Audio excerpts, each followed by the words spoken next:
Hi, ഇന്ന് സംസാരിക്കാൻ പോകുന്നത് ലോകത്തിലെ ഏറ്റവും പ്രശസ്തമായതും അതുപോലെ വിചിത്രമായതുമായൊരു സൗണ്ട് റെക്കോർഡിങ്ങിനെ പറ്റിയിട്ടായിരിക്കും. അതുകൊണ്ട് വീഡിയോ അവസാനം വരെ കാണുക. അതുപോലെ ചാനൽ ആദ്യമായിട്ടാണ് കാണുന്നതെങ്കിൽ സബ്സ്ക്രൈബ് ചെയ്യാനും മറക്കരുത്.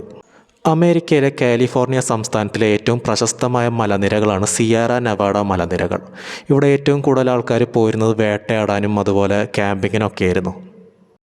ഇതുപോലെ ക്യാമ്പിങ്ങിനും വേട്ടയാടാനൊക്കെ പോയിരുന്നൊരു വ്യക്തിയാണ് റോൺ മോർഹെഡ്. റോൺ മോർഹെഡ് മാത്രമല്ല, അദ്ദേഹത്തിൻ്റെ കൂടെ വേറെയും ആളുകളുണ്ട്. അവരിതുപോലെ ഈ മലനിരകളിലേക്ക് പോയി കുറച്ച് ദിവസം അവിടെ തങ്ങി ഒക്കെയാണ് തിരിച്ചു വരാറ്. റോൺ മോർഹെഡും സംഘവും ഒരു ദിവസം സിയേറ മലനിരകളിലേക്ക് പോയി. എന്നിട്ട് കുറച്ച് ദിവസം തങ്ങാനായിരുന്നു അവരുടെ പ്ലാൻ. അങ്ങനെ ആദ്യത്തെ ദിവസം അവർ ക്യാമ്പ് ചെയ്തുകൊണ്ടിരിക്കുമ്പോൾ പെട്ടെന്നൊരു വിചിത്രമായിട്ടുള്ളൊരു ശബ്ദം കേട്ടു. എന്ന് വെച്ച് കഴിഞ്ഞാൽ ഒരാൾ അലറുന്ന പോലെ, മനുഷ്യരുടേതായിട്ട് സാമ്യം തോന്നുന്നൊരു ശബ്ദം, പക്ഷെ മനുഷ്യരുടേതല്ല. കാരണം മനുഷ്യർ സംസാരിക്കുന്ന ഭാഷ പോലെയൊന്നുമല്ല. ഉച്ചത്തിലുള്ള നിലവിളി, അതുപോലെ വളരെ ആഴത്തിലും ഉച്ചത്തിലുമായിട്ടുള്ള സംസാരമൊക്കെ പോലത്തെ ഒരു ശബ്ദം.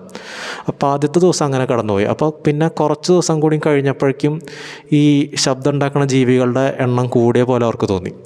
അങ്ങനെ അവരുടെ കയ്യിലുണ്ടായിരുന്നൊരു ടേപ്പ് റെക്കോർഡർ വെച്ചിട്ടത് റെക്കോർഡ് ചെയ്തു, ആ ശബ്ദം മൊത്തം. അങ്ങനെ റെക്കോർഡ് ചെയ്തതിന് ശേഷം അവർ അന്ന് തന്നെ കാടിറങ്ങിയതിന് ശേഷം ഈ റെക്കോർഡ് ചെയ്ത ശബ്ദം പല ഗവേഷകർക്കും അവർ കാണിച്ചു കൊടുത്തു.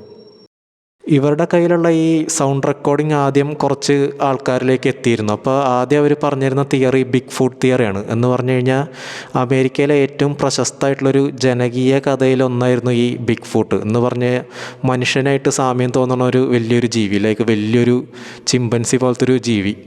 അപ്പോൾ അതിൻ്റെ ശബ്ദമായിരിക്കാം എന്നൊക്കെയാണ് ആദ്യം പറഞ്ഞിരുന്നത്.